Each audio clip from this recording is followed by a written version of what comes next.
Welcome, everyone, to A Vacuous Vocation, where we discuss anarchism.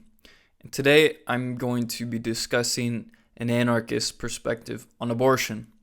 Now, this is the argument made by Murray Rothbard and Walter Block, and the argument goes something a little bit like this.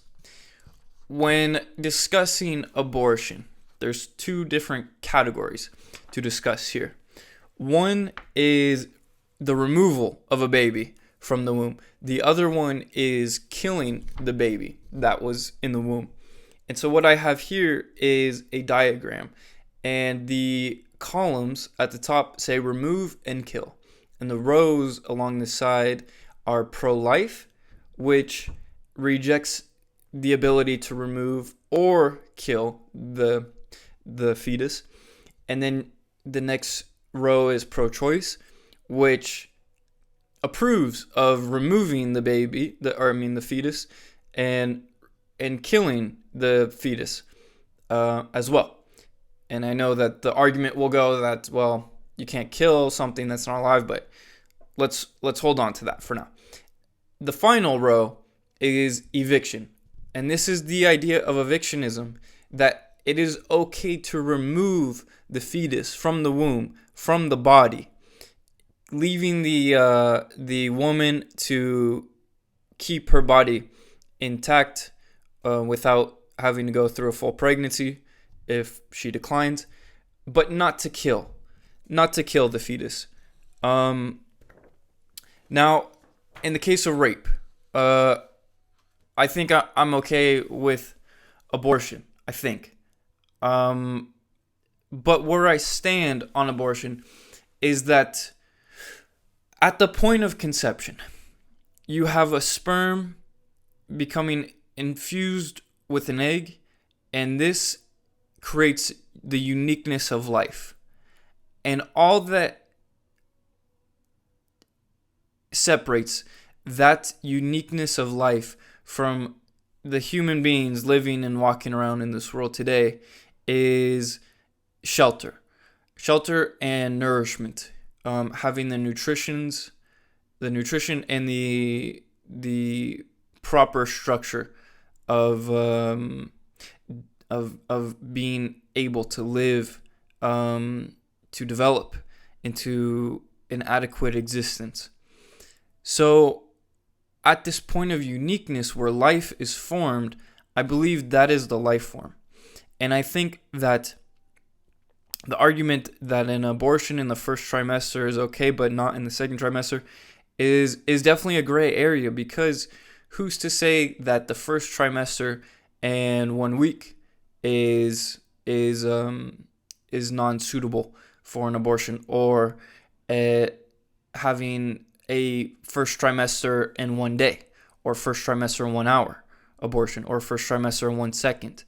I think inevitably the logic of where life begins is at that point of conception, where that uniqueness is created in the DNA. That is the structure. That is the life itself. And then it just is a process going from that uniqueness of life into a growing baby birthed out of the womb and developed as a baby and an infant, to a child, to an adolescence, to a matured adult, and into old age, and eventually death. And you can't, this is a performative contradiction to utter the sentence that I am dead. You have to be alive to utter that sentence.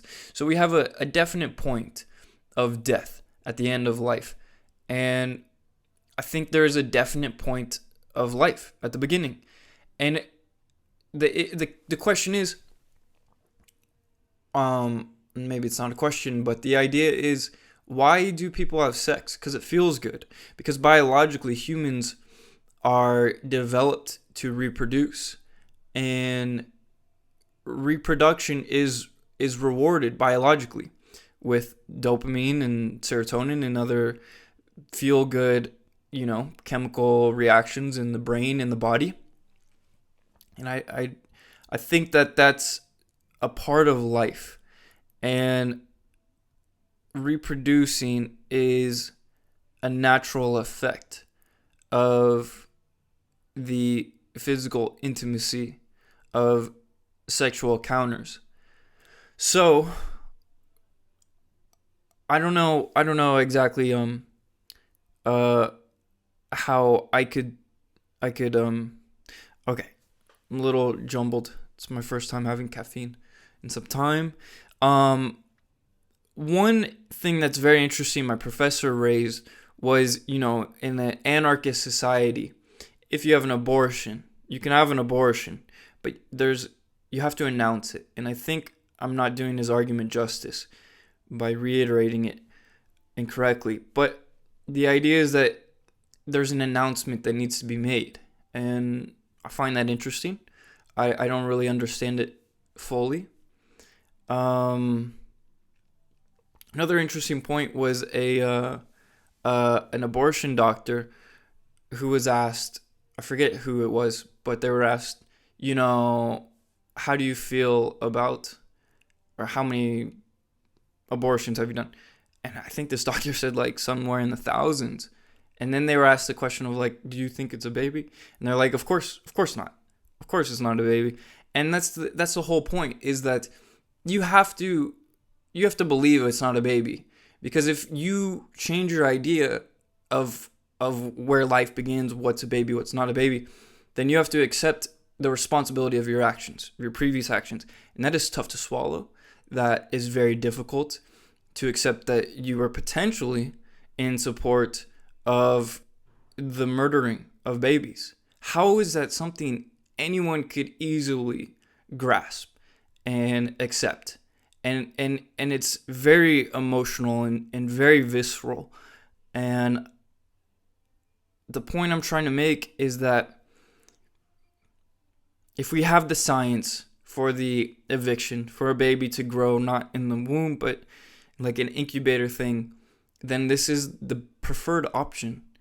And I think adoption is something reasonable for a person who really wants to disassociate with their potential future child. I think. But this is just an anarchist perspective on abortion. Thank you.